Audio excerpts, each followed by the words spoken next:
Come in. Hi. Howie, hi. How you doing? Good to see you. I'm so psyched you're doing the show tonight. I'm very psyched, too. Oh, good. Hey, I just want to say that I watched your act this weekend, and I know it's really racy, but that's perfect for late night, so just feel free to go for it. Oh, no, I wouldn't use that kind of language on network. I would never. I mean, there's a time and a place for everything. I would never talk No, like really, I mean, this show's on at 1:30 in the morning, and our audience is way up for it, so go for it. No, I'm doing a daytime talk show now, and I'm not going to talk like that on this kind of show. Well, I mean, can't we get a guest with some I love it when a woman talks dirty to me.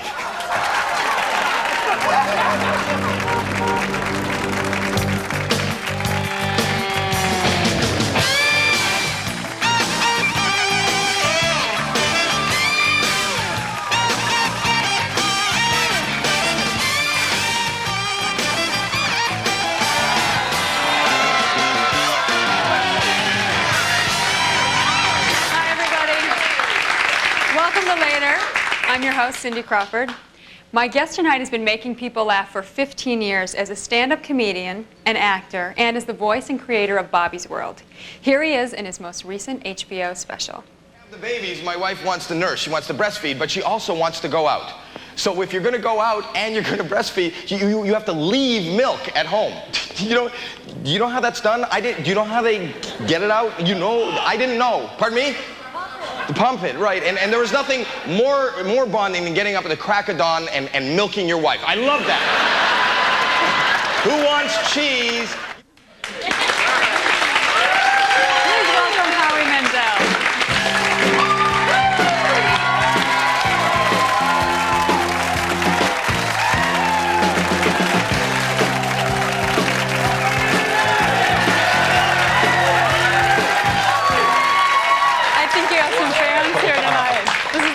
You guys used to cheer for me. They're great. These are the most exciting 22 people I've ever met. But hey, they've got energy. They and that's are. What you know counts. what you get? You get 22 people with multiple personality disorder. It sounds like a big crowd, doesn't it? We do very special recruiting That here is. later. You know, I hadn't heard much about what you'd been up to lately, and then one night I was up late watching The Tonight Show. Right. And you were telling Jay and showing a clip of your very exciting life lately. That I did nothing. We can roll The Tonight Show. What have you been doing? You know what? I've been doing absolutely nothing. Yeah, just taking nothing. Nada. Nothing. And you know what? I brought a clip. You have a clip? You know what? Well, because a lot of people come on this show and they've done something. They've done a film or they've done a TV show or a special and they'll show a clip. I am doing nothing. And we have a clip? And I brought a clip. Well, let's take a look. Let's take a look at the clip. Here's Howie doing nothing. Let's take a look at the clip.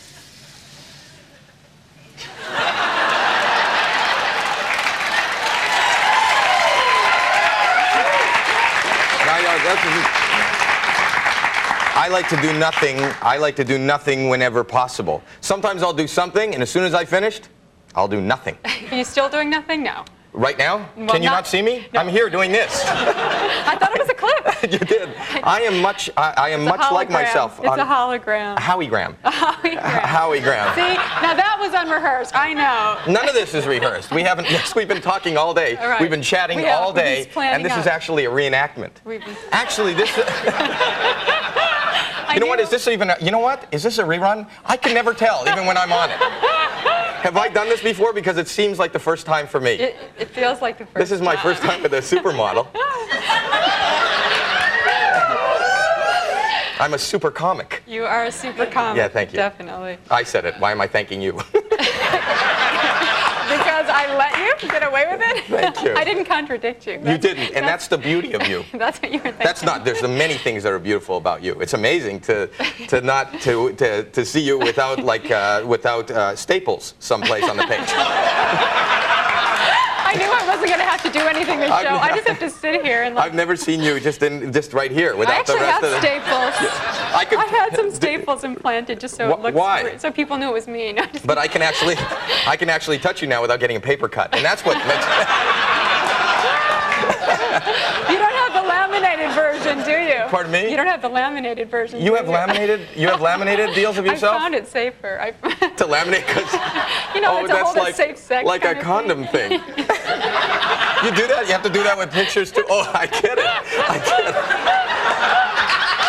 This is on. It's late night. Because It's late night. recyclable now.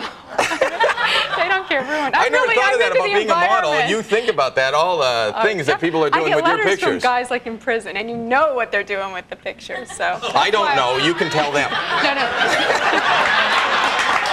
Definitely, I am not going there. No, no, no. It doesn't You know mean what's it even has to- scarier? There's probably guys in prison doing it with my picture, too. You're right. That's scary. That's even scary. Definitely scary. Anyway, you're on the road a ton, right? Yes. I mean, how many dates a I year? do 200 dates a year. 200 for the last 15 years. I've been doing 200 one-nighters a year. But wow, that is a lot, isn't it? Yeah. I'm always in a different. Most of the time, I have no idea where I am. Right now, I know because this is home. And Here we are in the middle of Hollywood. Isn't it? You know when you until you're here in person, you don't realize how beautiful the view is. But this is where I live. But 200 dates a year. I've been doing that for 15 years. I'm not going to do that anymore. I'm going to stop. I'm going to You stop. are gonna stop. I am going to stop. I I'm going to do know. a talk show. We'll talk about that a little later. He does. He's going to do his own talk show. It's very exciting. We will talk about it later. But how do you handle that kind of a schedule? I mean, like you have a family, and just physically, how do you do that? Are you just that's your job? Physically? Yeah. I get up and walk to the And sink. do nothing? Yes. No, I don't- No, but I mean, I have the hardest part for me is being away from my wife and kids, and Yeah. and they travel with me whenever they can, and when they can't, I have another family who travels with me. And I love them as if they were my as own. If they were your, I would think the hardest thing about being a stand-up comedian is just getting up there and bombing. Not that it's happening right now, because it's not. They're laughing. Right. All 22 of them. You know what? It's huge because I watch the show at home, and it sounds like there's a lot more people here, but there isn't much more than are actually in your bed right now. But the hardest, bombing. You know, I like improvising, and sometimes it doesn't go that well, but that's kind of fun for me too. I like getting myself into trouble, But and there was a famous story about you opened for Diana Ross. that's bombing. Yes, yes, I will. Okay, but I was just fresh. I was just new. My first job after I did a show. I came out here and I got a show called Make Me Laugh. Right. And I got seen for that, and I got called by the Diana Ross people to play at Caesar's Palace in Las Vegas and be Diana Ross's opening act, and I was just awestruck. I had never been to Vegas before. I went to Vegas. I was a young kid from Toronto, Canada. I'd never been in many of the states before. I went to Las Vegas. I was just blown away. They took me backstage at Caesar's Palace. My name was on the door. I had my own dressing room with a grand piano, so I could practice before the show. And they said, Howie, you got to do a half hour. And I said, okay. And they said, do you know what we mean? I said, I speak English. They said, no, not 29 minutes, not 31 minutes, a half hour. Because in Las Vegas, it's perfectly timed. A minute, her show is perfectly timed. The opening act is timed. And if you're on stage a minute longer than you should be, that's a minute that people are in the audience Ross and not. doesn't like it. No, it's not her. Miss Caesar doesn't like it because they're not out on the floor gambling. Oh, right. Okay. Right? So I had no way of knowing whether, I didn't at that time wear a watch, so I paid a guy backstage $5 to stand behind the curtain on my last 5 minutes to bang on the floor so I would hear that because I worked in front of the curtain. And I went out there the lights went down, the audience roared, and you heard, ladies and gentlemen, Caesar's Palace is proud to present An Evening with Diana Ross. And they roared, and if you listened really closely, you can hear, and now Howie Mandel. But nobody heard that. I did. And I walked out to boos and hatred and silence, and I did my act. I tried to do my act, and I was sweating. I wore a suit, and you could see sweat stains. It was like horrible. It was, and the lady sitting in front, the high rollers, my toes were at the end of the stage, and they were like banging on my toes, going, get off, get off. Why is that funny? Why is that funny? Why is that funny? That's not the funny part. That's the tragic. This is the There's a thin line between tragedy and comedy. Exactly. So and then after it seemed like an eternity, I hear the best sound I've ever heard. I heard. So I wrapped up with my best bit to silence, and I went, ladies and gentlemen, enjoyed Diana Ross, and they roared, and I turned around, and it was like a bad comedy bit. I tried to find the split in the curtain, and finally I found the split in the curtain, and somebody was holding it from the other side. And I was trying to get through, and the audience was behind me, and the audience, and I looked me out, I could feel somebody was holding it, and I heard from the other side of the curtain, you have another 10 minutes. And I thought, oh, that's what I did. Just like that. And my heart just dropped. And I turned around to not a lovely, they didn't want me. And I did another 10 minutes of nothing. And then finally, I just scampered backstage. And I found out later on that I had only been on for 10 minutes or whatever. I was supposed to be on 30 minutes. So I'd only been on 20 minutes. And then somebody just walked by I heard somebody walking by and thought that was the end. It was wishful thinking. It was on your wishful, part. and it was horrible. But we want you to stay. We don't want him to go away. So Right. stay. But we got to take a commercial break. We'll be right back with more Howie Mandel. But you know when you're with somebody that long, you know when they're pissed off. Like I get her pissed off, but you know when you're with somebody that long, you can say, oh, she's pissed. Or they do these little things. They do these little things, and you know they're mad, and nobody else. Like my wife does this thing where she'll take the kids, pack the bags, and move out. So I know something's up, right?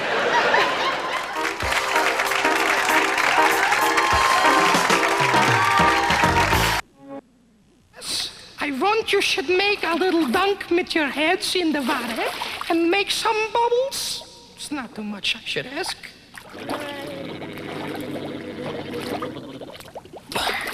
Oh, Uncle Ted, how come you can make bubbles without putting your face in the water?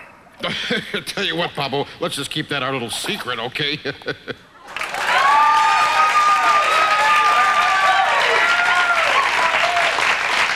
Welcome back to Later. I'm Cindy Crawford, and we're chatting with super comic Howie Mandel. So that's Bobby's World. That is Bobby's World, And and that you- the highbrow humor in Bobby's World. And you created it. I was one. I created the voice. You created the I had voice. the voice, and I was doing it in my act. And then my friends Jim Stahl and Jim Fisher approached me about doing it in Saturday Morning. But I had the voice. I did the voice. I've been Right. doing the voice I did it before it was Bobby. I did the voice. I started doing the voice when I was 11 years old.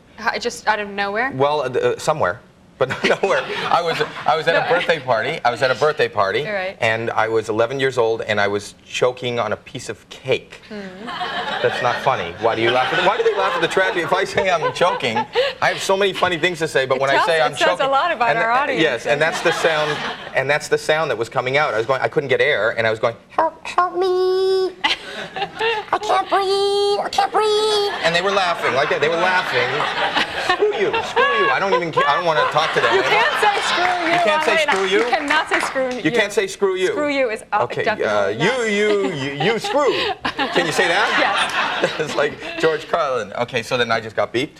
You just got beat. Okay, but anyway, that's the sound that was coming out. But then when I got home, I realized later on in the day that this was a good way to get attention. If I Right. could just bring myself this close to death each and every night, I could be an entertainer. So like an idiot, I practiced. And I went at that time, the movie that was around was The Fly. Do you remember the movie The Fly? So that's the voice I was trying to get. So I would sit in my class, in the back of the class, and try to entertain. I had one friend in the back of the class, and I would try to do The Fly, and I'd go, Help me! Help me! and I remember nothing from school. The only thing I remember from school is the teacher going, Howie Mandel, if you have something funny to say, you stand up and tell the whole class. Right. And I remember thinking, she's right. Why perform for one person? When there's a whole class here, when there's a captive audience. So like an idiot, I stood up and went, Help me! and then she would go, out in the hall, get out in the hall. And I thought, she's right. Why perform the small crowds when I could play the halls, when I could play the big rooms? And maybe. I love you. Thank you. Well, you are going to be performing to very big halls, I guess, because you're working on developing a new daytime talk show. Like you, I did, not like you, but like I didn't finish what the do sentence. we have in common? No. Oh, 1 minute. No. What scared you that we might have something in common? Why is that so frightful? That's them. I don't know. Is that scary that I might have? You don't think I could be a supermodel? I could. But I hosted, Regis and Kathy Lee co-hosted, and last year Yeah, I but did. you got a whole week. I only got 2 days. Well, Regis is a lot more Neil Health than Kathy Lee, I guess he was sick, or he was out. Maybe he was on, I don't know where he was, but I know I was there. Okay. And after I did that for a week, they offered, well, you're doing this for 4 weeks. Right. So they saw me, and I got offered, various production companies offered me a job in daytime television. So that's what I'm going to start doing. And then I eventually went with Paramount because they gave me a lot of money. Right. It's always boiled down to money. Don't believe it. But now I'm going to be home, and I'll be able to spend time with my family, and You're going to give Jerry Springer a run for his money? no, it's not an issue. It's not an issue. I'll be doing like entertainment and fun and going out out on the streets. More I'm like not going to have. Rosie kind of, or is it? How's it Yeah, going to be closer. different? Go ahead. How's it going to be different from what else is out there? I mean, there's so much competition in. But I think that these daytime. shows are made different by virtue of who the host is. Right. I think that, the wheel was invented years ago. I mean, nobody invented it. The talk show probably started with Jack Parr. Right. So I think it's different because it's me. And so I will be different. I'll go outside of the studio a little bit, and I'll just have fun, and Right. you don't know what I'm going to do next. I have no idea what I'm going to do next. So that's the fun of this show. Ideal guest. You. Will you come on When and he's will you saying come it. on? Well, Yeah, I already told you I would during the You commercial break. did, but I wanted you to say it want to let publicly, national so that when you don't show up. I'll be there. I'll So be that's there. like, you're my first booking. I haven't even asked anybody. It's not starting I'm until like June. doing a pilot I'm not now. saying, there's no pilot. There's no pilot, No that's pilot. it. That's how good I am. That's how good. good. So you I can didn't rest doubt it. assured I'll be didn't very doubt good it. with you. I will be there. You will and be there. You guys be right back with us and Howie Mandel on later.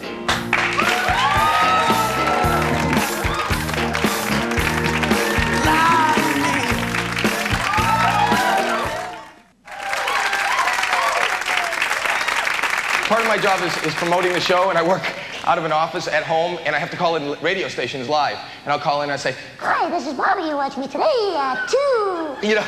and I say to the kids, I say to my kids, if you hear me in the room doing that, don't come in and disturb Daddy. And inevitably, they'll come in and disturb me. And you know something? You can't reprimand a child when you're talking like that. It doesn't hold the same way.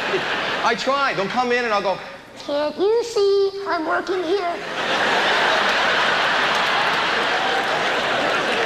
How many times have I told you?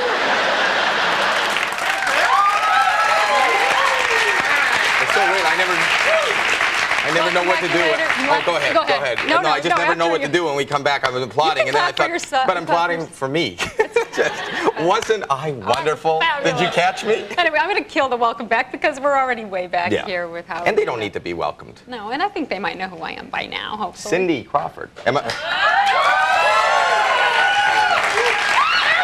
So, as you can tell from that clip, you have some kids. I think you have 3. I have 3. 3 children. I have 3. So I'm told. The lab tests aren't all back, but I have 3 kids. I actually have one with me right now. I know, have one. I know. I have a little boy here right now because if a dad can't take his kid out till 2 a.m. on a school night, Yeah. what is it? Yeah, I mean, exactly. Your kids' friends must think you're like the coolest dad. You know what? I don't know that. I don't know that they think I'm the coolest dad. And when you grow up, when their dad does this for a living, it's not special because this is just what I've done. And my daughter is at the point where I'm starting to be. It bothers me a little bit, but I'm a little bit of an embarrassment. She rolls her. It's Dad, not. don't do that when my friends come in. Oh, Dad. Silly voice. Just talk normal. Can't you just talk normal for a minute? Can you? Yes. Yes. No, I am normal. But I mean, it's not. I am normal. I know that's hard to believe, but I'm a very normal guy. I'm raising just a teenage daughter now, so I have to. It's tough to having a teenage daughter for me. It's tough having a. Was your father tough on you? I talked about it on my album when we first had her. I decided my wife didn't go for it, but I decided not to potty train her to ensure that she would come home early from dates because because that was when I was dating. If even no matter how nice she was, if she would make a caca in the car, I would drive her right home. I would. That's how I am. And you think you're normal. I'm not so sure. No, I didn't. We did potty train her. I shouldn't say that on that show. She is Because potty otherwise I was trained. going to send her a big thing of Depends.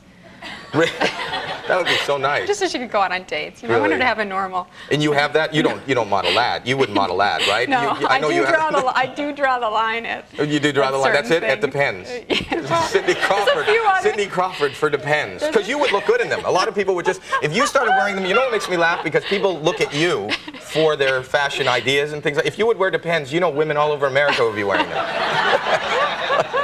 Look at I her. might have to one day, so let's just not jump the gun. Well, I'm sure there's a lot of guys that would love to change your diaper.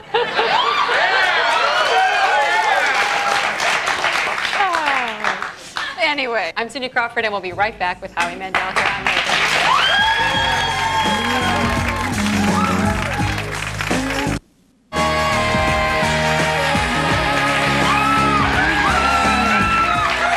Welcome back to Later. I'm Cindy Crawford here with Howie Mandel, and you guys heard him say before that he's Canadian, eh? Yes. Oh, you're speaking my language now. Eh? Wow, that was good. Yes. Anyway, you're studying for your U.S. citizen. Well, I'm going to have a dual citizen. You know, I'll remain Canadian Right. for those Okay. people in Canada that are watching. I'm not giving that up, but I want to be able to vote. I want to be able Right. to, and I'm like the immigrant parent of my children. Yes, so I'm becoming an American. Okay, well, I want to see how much you've been studying. I haven't studied yet. I'm going to have to study, Well, but you let's can see how you're doing. quiz me and see what I know. Okay, who wrote the Declaration of Independence? Well, on that card, it would have to be the producer. No. The producer. I don't know who wrote Okay, it. It would have. I'll- Thomas Jefferson. Right. Yeah, Right. that's him. Okay. And now what I'm going to do is I'm going to move you into the bonus round. You'll take how many stars for 500 now? How many stars? 50. On the original American flag. Well, originally there was one, and they thought this looked good, so they did another 50. There were 13. No, originally there was one. I'm talking about when she just started. When she just started you're right. sewing, she went, "There's one." You're right. You're right. You You're can't right. start with 13. You got to start somewhere. I There don't was have none. time. I know there were none, but I There don't have were- time to finish my test because I want you to be able to tell people where they can see you. Okay, I just happen to have my schedule right here. That's teeny. You're very this just busy, in. I aren't have you? the smallest My fax schedule- machine. I'll be in Fort Wayne, Indiana on the 14th. That's tomorrow. Maryville, Indiana at the Star Plaza Theater on the 15th. 19th, Eau Claire, Wisconsin. And the 20th, Prior Lake, Minnesota. Those are my neck of the woods. I'm a Midwestern girl. Right. So, and I'm also a Midwestern girl. People don't know that about me, but People I don't am. want to know that about you. Thank you so much for being here. Thank it was you for great. having me. And that's it for our show tonight. I'm Cindy Crawford, and I'll catch you later.